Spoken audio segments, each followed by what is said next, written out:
The moment is here, you can stop your search. It's Comics by Perch. Hey everybody, this is Perch. Narwhal. I'm back here with Narwhal. It's been, how long has it been now? A couple years. You had me on to talk about Foreign Agent, and I obviously really appreciate it. Since then, you've talked with Sean Gordon Murphy and Mark Millar, and I'm like, oh, you've had them on your channel. I've been on your channel too. And actually, Perch, this is what I was going to say. I wanted to make sure it was recorded, but me and Perch go all the way back to Earthbound. You read like the PDF, maybe even before it was getting crowdfunded, because I used a quote from you to help market it, and that went on the back of the book. So, and it was a positive quote. I forget what it was, but I hope so. yeah. So Perch is quoted on the back of the first printing of Earthbound, so that's how far we go back, which is 2017. So that's cool. Yeah. No, I mean, so been a fan of you for a while. You've always brought a really innovative style to your books. We'll go through that, but it's just good to see you again. I think last time we talked, it was pandemic time, and you couldn't run out. And so we've gotten to the other side of it. So that's wonderful. Yep, I agree. Yeah, we all had our heads hunkered down there for a little bit. Yeah. But since that time, you've done a lot. I'd like to ask you about that, but really not to bury the lead here. You have a new book that you're putting out. Tell me, and you sent it to me, and I saw you took a quote on that too in social media. But it's a really good book. But tell everybody about it. Yeah. So the new one, it's Cerberus, and it's a murder mystery, but it's in the animal kingdom, and the main character is a dog. His human master is murdered. He knows it was murdered by another dog. So it's dog versus dog detective story. It takes place in Seattle. And the tagline I've been saying is it's a battle of the senses, because they're all the animals are using their senses that's kind of how they play detective. And they'll team up because like there's a rat that can smell real good. And then there's one dog that can hear real good. So they're all like kind of trying to figure out what happened and kind of solve the murder, get revenge, and possibly rescue the missing wife of the man who was murdered too. Her name's Jackie. Yeah. I think we want to get into the story a little bit, but I mentioned before we started recording here that, you sent this to me, read through it, and I told you I was really shocked, but in a good way. I mean, it wasn't an insult either direction, because your style has really evolved. And then we had a funny moment where you thought I was talking about the art. So real quickly, you're not the artist on this one. Yeah, I work with Monica McKenna. She's famous for me in my circles for working with Vaughn Klaus on Monster MD. And me and Vaughn are two guys who came up through the indie sphere, through Comicsgate, not from the pros, that we've kind of made a life for ourselves in crowdfunding comics. Kind of together way from early, we were DMing, and I was like, oh yeah, you're a good writer too. We should kind of stay friends. And I asked him at some point, I was like, can I work with Monica too? And he's like, sure. He's like, I don't have work for her all the time, so she'd love that. And so he gave me her email. I reached out, and that we started that process. And one little detail of that too is I didn't have a budget to do that until I had crowdfunded a couple books, but it was Earthbound 2 for my scale was kind of a smash hit. So I had a chunk of money that I could invest back into comics. So that I immediately did that. And this is the book that came from that, working with Monica. That's awesome. And kind of in the circle of Small World, I promoted Monster D way back as well, before I think they were really putting that out. So yeah, that's cool. That's crazy. Anyway, but so to my comment about the style changing, I was talking about your writing. So you're the writer on this book, and kind of for those of you who are a little unfamiliar with Narwhal and the stuff he's done, certainly you've now heard a couple books there. Foreign Agent was one that we talked about with the interview, and you brought two things to the table, which, not to boil it down to just two things, but you brought two things to the table with that title and the things you've worked on, where there's a really innovative art style, certainly something very new. You had a very different way of storytelling, but also the writing. And I remember us talking about on the last interview about just letting the moment play out, being able to kind of use the scene, have the dialogue be productive to moving the story forward, but not like long, batches of exposition. You played that really well. Picked up this book, and it is like you took it to another level. And I mean that just as a real compliment. You're tackling some tough things here. You've got animals, how they're going to interact. You're putting people out of their comfort zone in terms of what they're normally used to. You're doing this kind of detective mystery here throughout. But the dialogue is just, it's very, very clever. It's very sharp, and it weaves the story together in a really, really tight way. And so it was, first of all, well done. But tell me about how you got here. How have you been? I guess it is a little more efficient now that you mention it. Than, because some of my style, it is like cinematic, and then cinematic can be a derogatory term, or people say like, oh, that's just a Netflix pitch. Nothing is but Netflix pitches anymore. Yeah. And I'm like, that's true, but you can have a cinematic style with comics if the movie that it's trying to be is actually a good movie, because people are making movie like comics, but the movie it's trying to be like is like a bad movie, so it's going to be a bad comic anyway. But if you get all that right, then you can have a cinematic style that is still kind of feels good and fun. And this might be a little bit away from that. Like, this is a little bit more like a comic. Like, I think the page turns and the pacing and the scenes, and some of that could potentially be from, it is adapted from a movie script originally, like Earthbound was. That's kind of one thing. And I wrote it years ago. But as I was going through, I was breaking it down for Monica, so it kind of became a comic script. And I was going to say maybe some influence from Mark Millar, because I've been reading a ton of his books, kind of because he and I have a little correspondence going, not a big one, but he'll respond to my emails, which is so great. And yeah, so I feel like inspired by that. So I've been like digging through his backlog, and I noticed that's one of the things he's best at is pacing, and kind of this balance between comic and cinematic kind of deal, without it being the derogatory term of cinematic too, kind of, I think. It makes sense. No, I mean, I think there's a number of things that work really well with this book. As I mentioned, as you say, the pacing is really, really tight.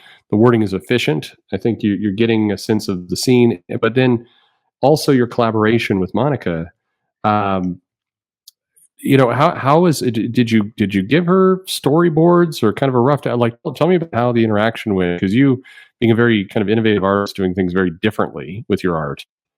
Yeah, I had a whole learning curve. Monica was part of it, yeah. But she is so professional, because there was actually a point where, because it was early, she hadn't drawn a dog comic before, so it actually wasn't quite working for what I wanted early on. Really? Yeah, and I even told her, I was like, I don't want to like if I'm pushing this too much, we don't have to necessarily do this. And she's like, no, let's fight. Let's work with a little bit. I want to give you what you want. This is my job to give you what you want. And so we did a little bit more back and forth. So early on, there was some back and forth where we were trying to get the dogs looking just right. And it ended up looking more and more kind of Don Bluthy, or I kind of wanted Lee to look like the equivalent of a leading man, but it would be like a dog version of that. So it's like in animation, they call it appeal, is the principle of animation, where it doesn't necessarily mean good looking, but it just means, yeah, like appeal. And you kind of know it when you see it. It's actually some of the stuff they're losing now with like the live action remakes on Disney or whatever. But, so yeah, talking with Monica about that. And then I had this era of collaborating with multiple artists from the success of Earthbound 2. And they're all I'm like learning so much, like all artists are different. Like Monica's super professional. I had a couple artists say, you're too hands-on. I think I actually don't want to work with you. And I'm like, okay, sorry. And so then I'm like, oh, so I've been getting better though. Like as a writer, it's like, and I've been listening to interviews with writers, and it's like, you prepare a lot, you write a lot to tell them what you want, but it's meant to be a collaboration. So you want them to bring stuff to the table. And that happened with Monica too. Like she would turn in pages and I'm like, well, that's better than I could have ever imagined. So as soon as we kind of got the very initial of her just getting the appeal on the characters right where I wanted, that it was almost like a character design thing. Like that was the early stage where I was kind of nervous, because it was my first time spending thousands of dollars too. And I'm like, oh, I hope this is going to work. And it's a talking dog comic, or people even going to buy it, but, kind of powered through. Yeah. Well, the result's great. And I think before we get to some of the other elements of it, the coloring, tell me about how that came about. Yeah. So that's a kind of interesting story behind that too, because it's a frequent collaborator of mine named Jared Jewell, who I met when I lived in Iowa City. He was going to that college and animation school. And I would go to like to make friends, I would go to clubs on campus, even though I didn't go to the school. There was like an anime club I went to, and there was an animation club I went to, and a video game club. And he went to the animation/video game club, and he organized comic jams where people would stay all weekend on campus and work on comics. And I always identified him as like kind of like a brother in arms or whatever with kind of comics and the life almost, you know. And so we've always stayed in touch, and I've been bringing him more and more in as I have more budget that I can put back into comics. And we have a big project that we're collaborating on that'll kind of start seeing the light of day this summer, a big graphic novel. But in the meantime, has a great sense of color, and because he's good at the animation workflow, he can kind of plug in. And we kind of tried to design this workflow for the colors where we're kind of making rules for ourselves, like, and that creates the style, like the constraints. So we were saying, like, let's start with all base colors have to be super desaturated, but then highlight colors can be much more saturated. And it took us a while to get to that, but we kind of found this look for Cerberus that when it was all said and done, it ends up looking a lot like the 80s Don Bluth, or at least recalling that kind of animation kind of feel. And a lot of that is Jared. We kind of split the labor, but a lot of times, you know, I just give him a page and he's like, well, what's the color palette? And I'm like, just do whatever your instincts are. And so he's kind of more the colorist than me on the book even. But I might credit both of us, or I don't know. I haven't made the credits page yet, but he's like a huge part of that.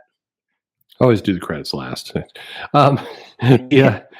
The look and feel, it's interesting because, you know, it does have that, as you mentioned, detective noir kind of feel, but the color palette is a lot more saturated, as you mentioned, a lot more vibrant. It winds up striking this interesting difference or piece together where it feels a little bit like kind of early 80s animation, as you mentioned, Secret and Nim color palette. It's refreshing. It's nice to look at, and when you get to different scenes, day and night, it's very striking. Kind of how it puts together, but the whole product is quite good. So no, I mean, the important thing, where do people go and find it to buy it? Yeah, it's on Indiegogo right now. And this one, I set the goal realistic to the business plan. So the goal's 30,000. That's when I break even, and it's at 25,000 right now. So I think it'll hit 30 easily enough, because they always have a big boost at the end. But I'm still like a little nervous, and I want it to go a little bit above. I got to fund the sequel. Sure. And the sequel is just part 2, like kind of like Earthbound, you know, it's more of a continuation than a sequel. And part 2 has some awesome stuff that I can't wait. It has some big twists and big kind of fun, clever moments that I know you're going to love them, like a lot of people will. So I'm looking forward to sharing part 2 when it's ready. But now, how many, roughly, where are we on the campaign? How many days do we have? I think there's like 12 days left right now. So, and then it'll go in demand for like a month too.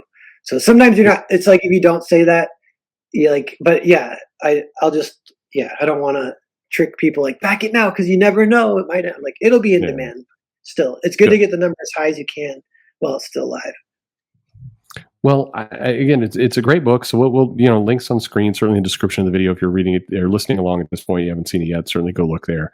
But overall, I now want to kind of pivot a little bit. So you've been doing these indie comics. You talked about how you came up. You've worked with a bunch of different collaborators. How, when I first talked to you, you were early in this journey. Now, several years later, you've produced a lot of comics. Your name's out there. You've got kind of a track record. Things are coming in. How kind of, what's your take on this part of the industry? This indie. This is a different type. Indies running through traditional publishing, going through Diamond, etc.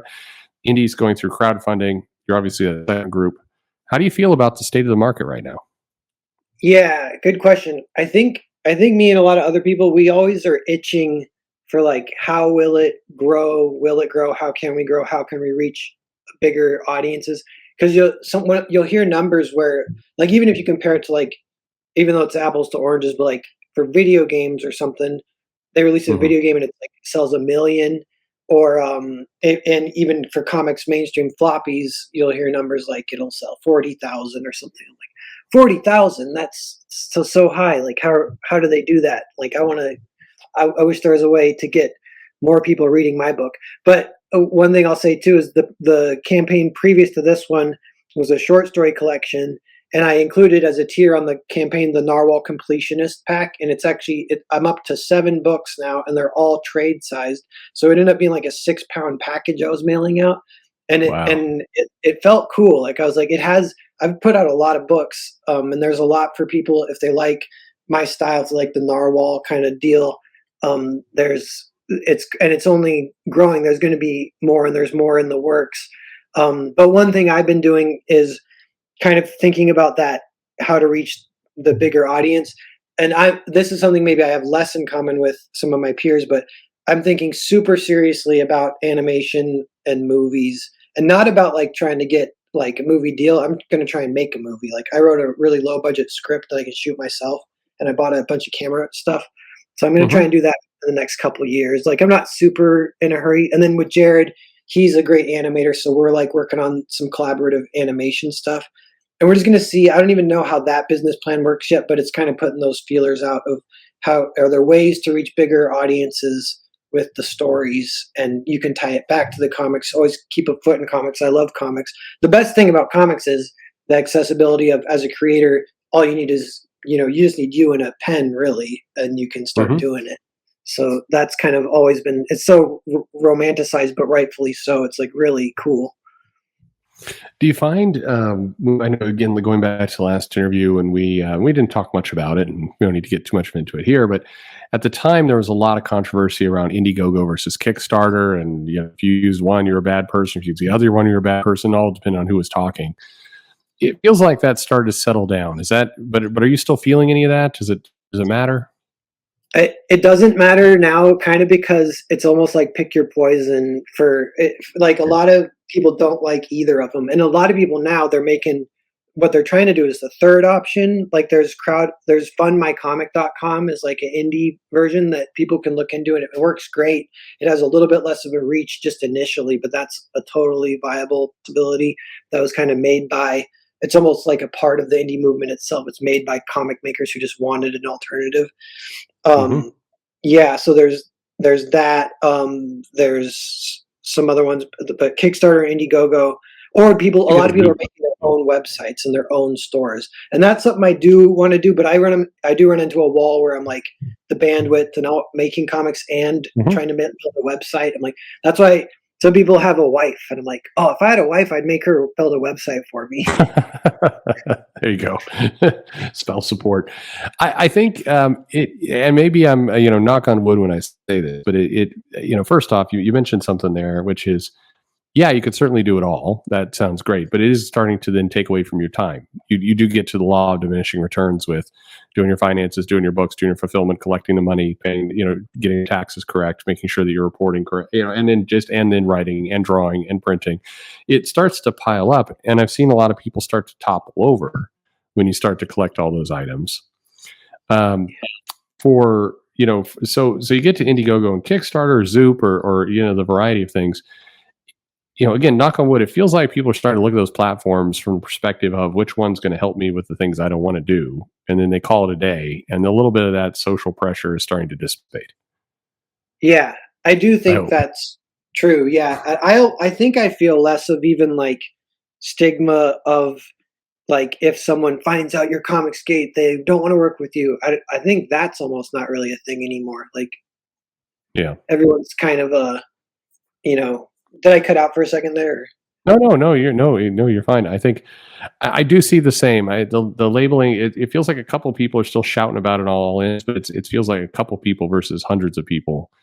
And at this point, if you're just putting out books and you're not actively, and no right or wrong if that's what you're into, but if you're not actively poking at that, I don't know that I feels like fewer and fewer people are caring.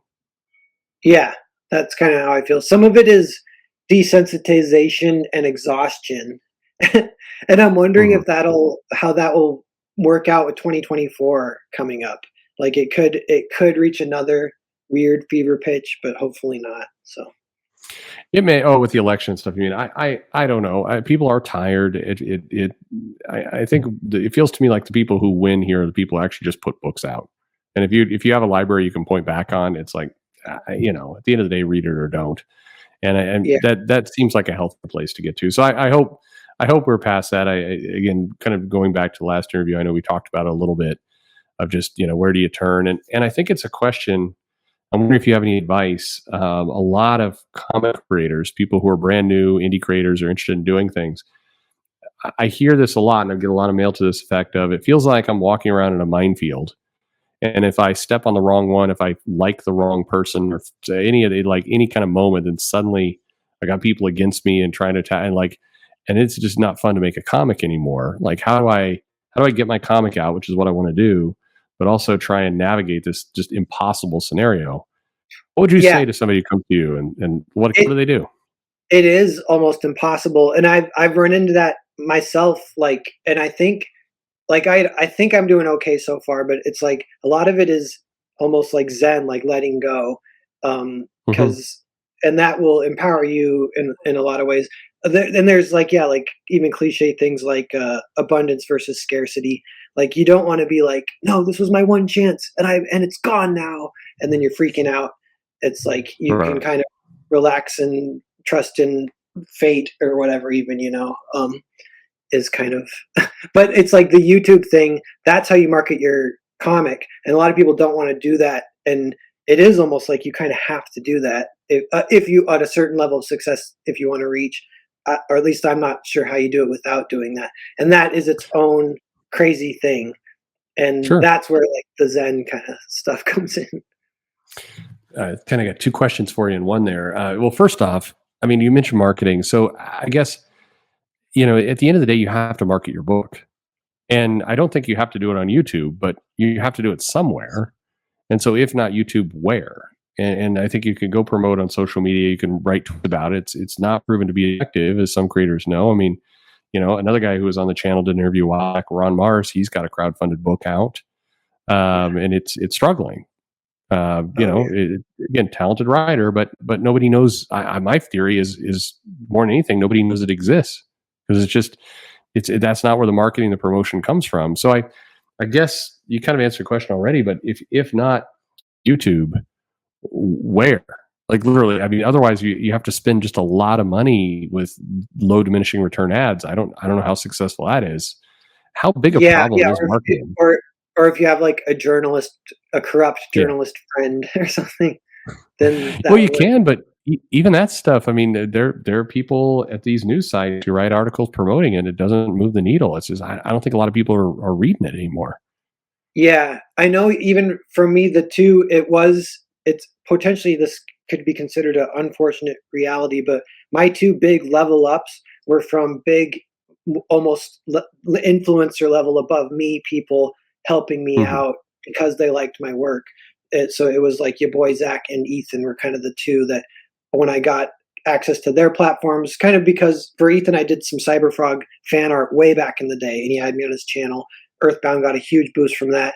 And then your boy Zach did a review on his channel of Earthbound, and then it was very positive, and then it sold out overnight. And that's my lore. That's like when I quit the Fred Meyer Deli and kind of went full-time as comic after that. So like, that's kind of part of it, is getting larger voices that people listen to, but obviously you can't bug them either. Kind of, you got that has to be. It's exposure. I mean, so you could actually run this a couple different ways. And so to do the parallel, the other direction, we've seen comic writers from the mainstream, and they get a boost from a James Tynion or a Scott Snyder or somebody like that will promote them. I really love this book. I'm sure I see a similar effect. It's attention. They get attention for whatever they're doing, but at the end of the day, it's like rocket fuel. It might propel you up. It's not going to keep you in orbit. You have to then produce and get to your own marketing and your own sphere. Otherwise, you slowly descend back down to earth. It's the nature of kind of how marketing is done. But I guess the nature of my question to you is how big a problem do you think overall marketing is? If you're an indie creator, it feels like there's not a lot of avenues for you, and there is a lot of noise out there. Yeah, and it probably is. You could almost say it's the number one thing. But as you're talking, I was like, email lists. That's the alternative. If you don't want to do YouTube, which to build your email list, you still kind of need. You can use YouTube to build your email list, but if you get a good big email list, I think that it's the guy. Shoot, what's it? It's like Lady Death, I think. I think that's how Mhm. he does it kind of more, where he's Guido, not yeah. on YouTube at all, but he has a huge email list that every time he launches a campaign, he just lets them know, and then his longtime fans will back it, and he does 250,000 every time, kind of. Yeah. I mean, he built his. I mean, that's another case of he had a lot of exposure. He was smart about making his list. Yeah, To me, I think if I look at 2024, 2025, and what's likely to happen, if you're an indie creator, again, regardless of who you are and what your politics are, any of that kind of stuff, it does ultimately come down to figuring out your marketing and how you're going to talk to people, how you're going to get that exposure, and whether it's starting with YouTube, building an email list, whatever it happens to be. But it feels to me like there's a missing link people haven't stumbled onto yet. It gives exposure. Because one of the things the mainstream has for it is they do have that dedicated, whether it's successful all the time or not, they have this dedicated conduit into shops, into their big parent companies. So they almost have this built-in advantage that they ride, and it's allowed them in some cases to do comics that aren't that terribly interesting sometimes, but they're still riding that high amount of kind of built-in marketing. Indie creators having to struggle against that. It's just been our challenge. yeah. What you want, I guess, ideally, just like theoretically, is you want like meritocracy. Like, what if an indie creator who doesn't even have a big audience made hypothetically the best book in the last how does that, if there was a system to help that person reach a bigger audience, I'm like, does Japan have that? I don't know, like, that could be one difference between manga and US comics, is just their ability to take promising up and comers and put them into the system where they do get exposure. They do. Japan does a much better job, and so does Korea. And you can even argue some places in South America as well. But I think in those regions, first, I think they use social media far more effective, and there probably is something people can learn there, where the creator is teasing. It's almost like a formula of teasing out characters and pages and plot in a very systematic way that builds attention. But the publishers themselves have a really good. People are going to hate this word because it's all, but a grooming system for new talent. Not the Yeah, way we've been using on social media lately, but they have a really good system for giving people exposure and using anthologies in a different way here. So I don't know. It seems like that's the big money problem to solve over the next 2 years for here in the U.S. yeah, yeah. I agree. That could be one of the things of when you're talking about how the industry might change and reshape. It's Yeah. when you shake the box, it's like how everything is going to land. When you're in your interview with Sean Gordon Murphy, he said something real interesting where he said the powers that be don't want it to change because it would mean that they would get kicked out immediately. So it's almost already in like a state as it is now, of where it's been taken over and corrupted, kind of. So like any kind of positive change would mean fixing that. The people that are in the industry right now are the ones who are kind of holding it back or whatever. It's natural inside of industries where you have people who need to be turned over, and there's a natural retirement cycle. I think the challenge with comics is that, as an entertainment vehicle, a lot of the new up and comers quickly moved out of comics and went to movies or went to other places doing even kind of what you said, building more entertainment businesses as much as comics. So I think it's created this unnatural effect in a business where people aren't, the new up and comers aren't naturally rising and taking control and doing more things. It's just staying in status quo for the moment, but that will break. Yeah, yeah. You for a while. This might be changing now too. But watching your channel and your boy Zach's, I think it was like Marvel Comics was like a teeny tiny little secret of Marvel and Disney that they like were operating in the basement, and Marvel and Disney didn't care at all. They could do whatever they want, and they would say like, "Oh, we're developing possible IPs," and we're like, "Well, we'll see how that chickens come home to roost on that." Mhm. But now, like, if they do get attention from the higher ups, they almost don't want that, either, because that would mean kind of fixing things or whatever. But Just or change, that sometimes the change happens and is worse. I mean, that can happen, but even worse change is usually healthier than just amber, stuck in amber and paralyzed, which is kind of where things yeah, are at the moment. Turning it back to your comic bench, and you talk about the kind of different people you've worked for. I want to assure people, by the way, you're hearing this kind of talking animal book. It's still, I mean, this isn't you haven't gone kiddie book here. It's still very much a more deep, story. And so why the decision? Like, if you're going to go into a book with talking animals, were you concerned that people would look at this as like, okay, this is the slightly more grown up version of Dogman, or how do you keep people aware that like, no, this is for you? Yeah. Well, one of the things I kind of said to myself in my head as I was doing it is like, I want to do what the mainstream is trying to do, but it can't do, and do it better, kind of, or whatever. And so it's like the thing I would imagine seeing in a bookstore 20 years ago, like, oh, a new talking dog adventure, like in the vein of 101 Dalmatians. You would think like, oh, that would seem like it would be a genre that people don't balk at, but and you can name like the animal comics on one hand, and they're all good. Like, you might think of Beasts of Burden and like We Three. A lot of people have mentioned that to me. I haven't read that one, but Oh, there really? and yeah, no, I want to though now that because Oh. that came up from promoting this. People keep mentioning it. Yeah, And what's I would say that's surprising to me. Yeah, you definitely should read that. Yeah. okay? Yeah, I mean, I definitely will. Yeah, because that one, yeah, everyone says is super great. But Mhm. yeah, but the original idea too was there's a quote from Amanda on Twitter. I don't know her last name, but she writes for the Splintering. She's just like at Amanda, and she said, "While not necessarily for kids, it is for the young at heart." I'm like, that's a kind of cool way to put it. I'll say it's like PG-13, or it's like, this could be a kid's story, but this is the kind of kid's story from the '80s that gives kids nightmares. Like, it's not really Yeah. trying to be for kids necessarily. And when I originally had the idea, it was like years ago, and it was like a joke between me and my friend in college. We were just joking around on a road trip, like, what if a dog got revenge, a seeing eye dog got revenge because the mafia put a hit out on his blind owner or something. And so that was like our joke. And then like years later, I was like, what if I took that idea seriously? And that was kind of the big inspiration, was to take it like super seriously. Oh, excellent. No, I mean, like I mentioned before, it's got a Secret and Nim, Black Cauldron kind of feel to it, which, Disney movies, but those are the ones that did give the kids nightmares at the time, and this is a little bit more adult than that. But anyway, visually and kind of stylistically. All right, so you also in this as a to be continued. It's still a full story. I didn't get to the end. I got to the end annoyed because I wanted to see where it was going, but not annoyed that I felt like I was gypped in a story. It is a very complete story in what you've done, and but how quickly would you get to a sequel if everything goes well, you're ready to do a second? How quick would that second come?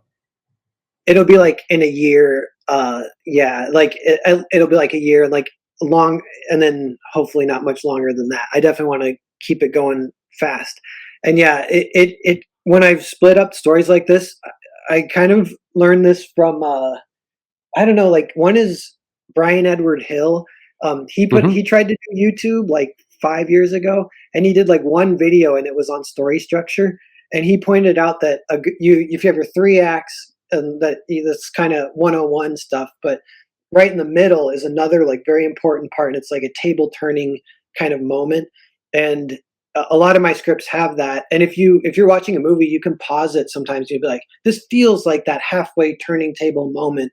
You pause it, and then you'll see on the bar it's right in the middle, and you're like, oh, Yeah. it is like definitely a structure thing. And that's how like Tarantino, when he split Kill Bill, he's like, he didn't plan it to be two movies, but he had that turning table moment, and he's like, I'll just make it two movies. And that happened with Earthbound, and it happened with this one, where I'm like, well, this is like where it ends on. There's a saying too, that I forget where I heard this. It was like some Hitchcock interview or something, but they call it a sucker's cliffhanger if it's like just a cliffhanger, like, oh, our main character might die, so be sure to turn in next week. And Yeah. they turn in next week, and then they immediately get out of it, and you're like, well, that was like not even like a real thing. But an actual cliffhanger, this is another thing that Mark Millar does better than anyone, I think, Yeah. is it's a big unfolding of the plot right at the end, and it gets you this feeling like, crap, now I gotta know what's gonna happen. I gotta read the next one or whatever. Yeah, no, he's brilliant at that. I think it's a style. What you're referring to, the suckers cliffhanger. It's the 1920s radio style of just whatever's going on. We're going to go and now, and then off to get the episode Yeah. next week. But it is that very very unorganic. I mean, look, I think the book is great. The story is great. The collaboration between you two is again very surprisingly fluid. It just feels really nice. As I mentioned, your style has evolved definitely, in kind of your pacing and your storytelling. Again, nothing against your old work, but it's been fun to watch you grow. This going on. What kind of how? First off, this is kind of a dumb question, but how long do you plan to keep doing this? Like, from your standpoint, is this is your career and you just go as long as you can? Kind of, it's like building the train tracks while you're on the train.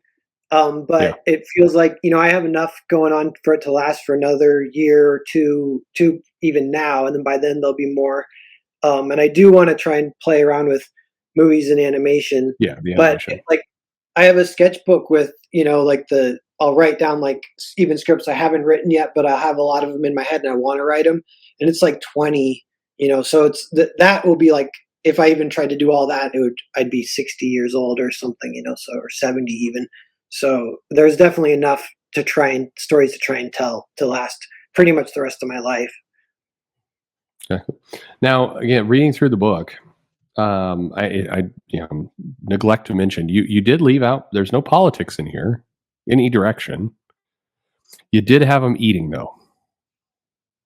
Yeah. Oh yeah. Like there is an eating scene. Yeah. Like, so Marvel fans appreciate that.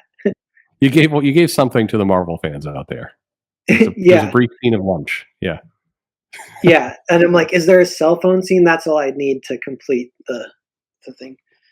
I think there's a little cell phone trope in part 2, but yeah. Okay. Yeah, you gotta sneak in like some kind of selfie in here somewhere, so you get a little something for everybody. But you get people looking at a phone in this. Yeah, at one point, in fact, hang on a second. I'm looking at this page. I think they're in a diner about to eat. Yeah. Looking at a phone. That's there funny. You go. I'm going to post that page on Twitter and make that joke. I think if you don't mind, it's something for everybody. Yeah. Yeah. Well, all right. So, can you hint anything about your next? You kind of talked a little bit about it, but what's the style of your next project that you're going to work on? Yeah. I'm working on Earthbound 3 right now, kind of heavily, but it won't come out till next December. And that one too, because the short story collection, I kind of like more just broke even, maybe a little bit of profit, but it's still like that's enough to keep the train moving for a lot of it. But and then same with this one, it's like not a runaway hit yet. It still could, because it still has quite a bit of time. But not like Earthbound 2 is all. But so I'm like, both those things got me thinking like, that's my bread and butter is Earthbound. I got to get another Earthbound book out. And I have this script. I'm super excited about it. So that I'm working on that. And then the project with Jared, it's called Hotel Story. And it's about a witch that's like, you cast a spell to sacrifice an entire hotel at midnight so she can live another 1,000 years. And what's cool about that one though, speaking a little bit about it being like that, the cinematic style where it's hopefully not like a derogatory thing, is that book is going to be 300 pages. We're going to do it in parts 1 and 2 also. But it's 300 pages. It takes place in 4 hours. So it's kind of like not many comics do that, where it's like almost real time kind of how it plays out. Yeah, that sounds. I don't think there's nothing wrong with saying cinematic style. I mean, if it's a shitty cinematic style, then definitely that's no good. But I think you do cinematic style right, and it's great. I mean, there's a reason why it's kind of has a good reputation, but you do have to do it well. All right, so it's a year and a half from now, and we've had another pandemic, and you and I are doing our third interview. Where are you hoping to be at that point? It would be cool if I had like some animation or a movie to show you at some point. That'd be cool. Yeah. Yeah. I mean, and I love comics, and that's almost a weird thing too. Like, it can be like a negative marketing thing to like love movies more than comics or love animation more than comics. And not that I do, but I'm more at peace with that. Like, I'm more open. Like, I do want to move away a little bit from comics. I want to work on animation and movies in the next like 5 years. Well, that's like, I don't know. We talked to him before, and I think in the very, very near future, we'll talk to him again. But Kari Andrews, who does comics, certainly does a lot of stuff in movies and animation. I mean, he has a very similar statement as you do of just, I still love comics, obviously, with everything that I am, but I also love movies and I like to do different things. Nobody just does one thing. So, I mean, I think it's very natural to be kind of a visual storyteller, and that storytelling can take place as a comic, a movie, whatever it happens to be. It's still visual storytelling. Yeah. So you're I in good agree, yeah. company, I guess. Yeah, All right. thanks. Yeah, that's awesome. I need to check out that interview. I haven't seen that one. Oh, that's great. You in particular, I think we get a lot out of that. So everybody, Cool. you guys should go see it. It's good stuff. I don't know. Well, people, please go and first of all, fund the book. It's out there. Go look at some of Narwhal stuff, and if people want to get their hands on more of your back catalog, how do they do that? Yeah, actually, this is something I need to address because it was in the previous campaign was my last one where you can get everything. This one you can just get Cerberus and Cave Slave as the bonus book written by Von Kloss. So that's another like small world connections kind of thing. That's a fun short story, 24-page floppy of a hot girl in the jungle fighting cavemen kind of thing. And but yeah, I'm going to figure out some kind of situation where people can get my old books. Cause right now you have to wait till like, I'll do a campaign and offer everything, but I really want to find a way, like an online store or something and get it going. Okay. You let people pirate it all. Yeah. Don't do that. Do not, or you can, I guess, but yeah. Well, yeah, we can't stop anyway. And I was like, well, I guess that's cool, but yeah, we'd prefer not. At the end of the day, you need the money to keep making books, and we want that to happen. So, yeah, that's going to be pretty important. All right, well, first of all, thank you very much for the time. Any kind of last words, the closing pitch, anything you want to tell everybody? For one, just thanks for having me, Perch. I've been following your channel. It's grown a whole bunch too since we last talked, and I yet got shittier somehow. Yeah, I appreciate your measured voice on the industry and commentary, and kind of your however you're navigating the waters well, and you're an inspiration in itself. Not to lay it on too thick, but yeah, I'm looking forward to whatever you do too. Yes. Yeah. Well, we'll see. At least the volume has gone up and the quality has gone down. Yeah. Of me, not you. No, you're doing great. Okay, but for the book, the closing pitch for the book. What if people are going to walk away from this, they need to know what. Yeah. It's a dog versus dog detective story. A battle of senses against the backdrop of Seattle, Washington. And one thing I'll add that I didn't say earlier too is a huge part of the story is the interweaving of the human world. And there's a human investigation happening at the exact same time of the same crime. And the dogs are like eavesdropping on the cops and seeing what they're doing. And that continues throughout the whole story. And that's kind of part of like the cleverness that people are responding to is how that kind of plays out. Excellent. All right. Well, people go out and get this book. Indiegogo right now. You got a little bit of time left. I will bum around and take 2 days to put this video up. So even less time than you're hearing right now. Don't trust what we're saying.